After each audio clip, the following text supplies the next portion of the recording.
The idea of building learning power is that it's possible in a real sense to help young people get smarter, to help them become more intelligent.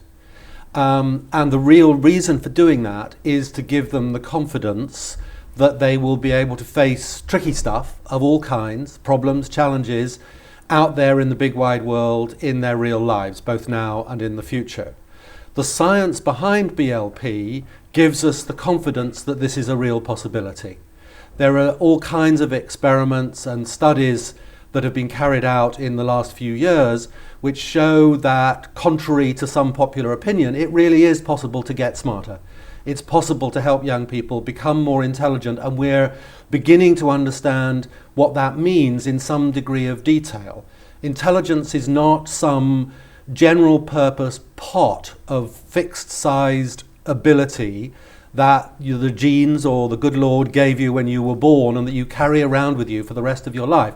That's a bit of a misconception. Actually, the ability to learn is itself very learnable, and it consists of things like curiosity, the ability to ask good questions, persisting in the face of difficulty, being resourceful, being able to have a range of different strategies to call upon, being a good team worker, being a good collaborator, being able to be thoughtful, to be able to stand back from what you're doing, particularly when it's difficult, and think, how's it going? How might I be able to do this differently? It's partly a matter of being able to balance being imaginative with being able to think clearly and rigorously and in a disciplined kind of way. And what we've discovered through the science is that it's possible in real lessons with real kids, real teachers, all the constraints there are around, to help them strengthen each of these ingredients or capacities that go to make up real life intelligence.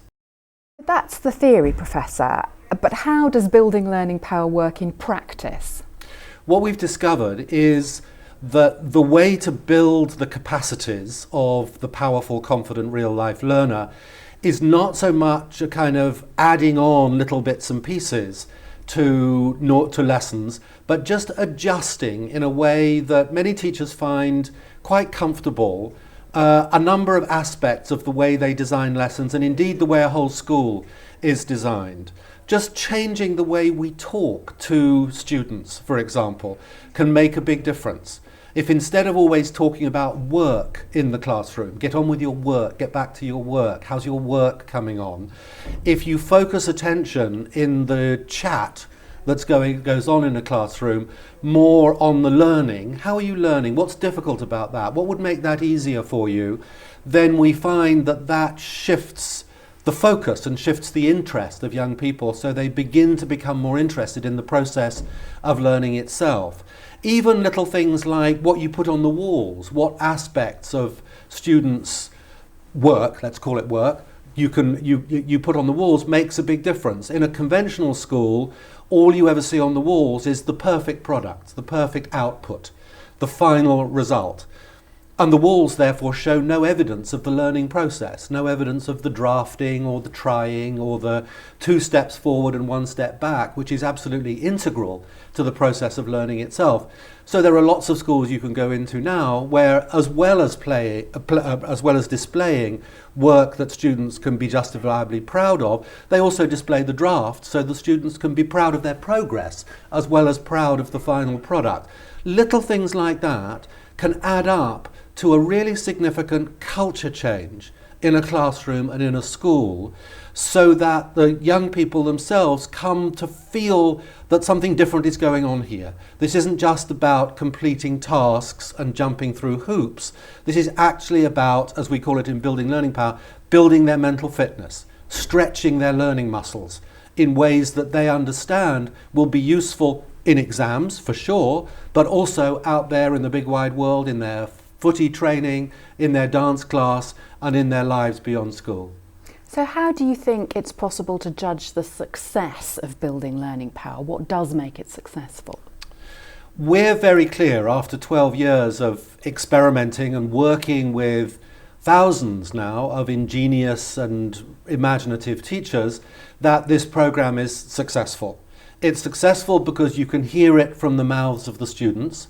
They become more engaged. They become much more articulate about their own learning.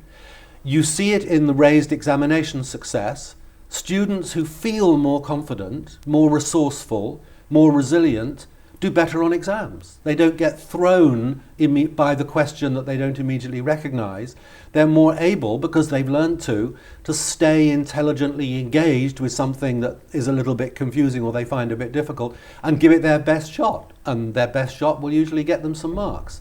But we also see this in terms of self-report questionnaires that young people are what they're saying about themselves and about their own development. And we're seeing it also in students as they go out of school and after they've left school, in terms of their reports about, this really helped me. This really helped me in my football training or my dance class or my apprenticeship or whatever it may be. I've learnt how to be more resourceful, more thoughtful, more imaginative, and I can see how that's helping me gain the confidence I need in my real life.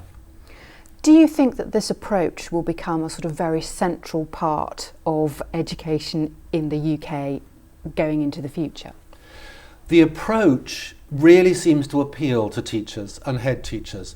Because it's small scale and gradual and developmental, there's nothing here to make it too difficult for people. So there's a real attraction for teachers in terms of its practicality, but also in terms, lots of teachers tell us, of resonating, of striking a deep chord with their own real feelings about what they really want to be as a teacher and why they came into teaching and education in the first place. So what we're seeing is a real word of mouth spreading of the popularity of building learning power, as teachers find that it's practical, it's effective, and it also, in a way, helps them live their own values more fully and in a more satisfying way as they go through the working day. So there's nothing really, once teachers get a taste for this, there's nothing to stop them growing into the approach, and that can take lots of little risks and lots of little developments.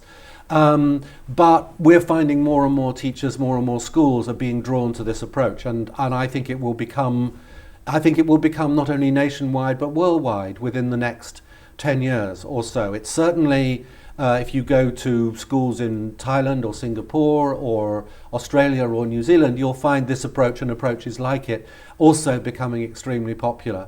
And I feel therefore quite positive about the future.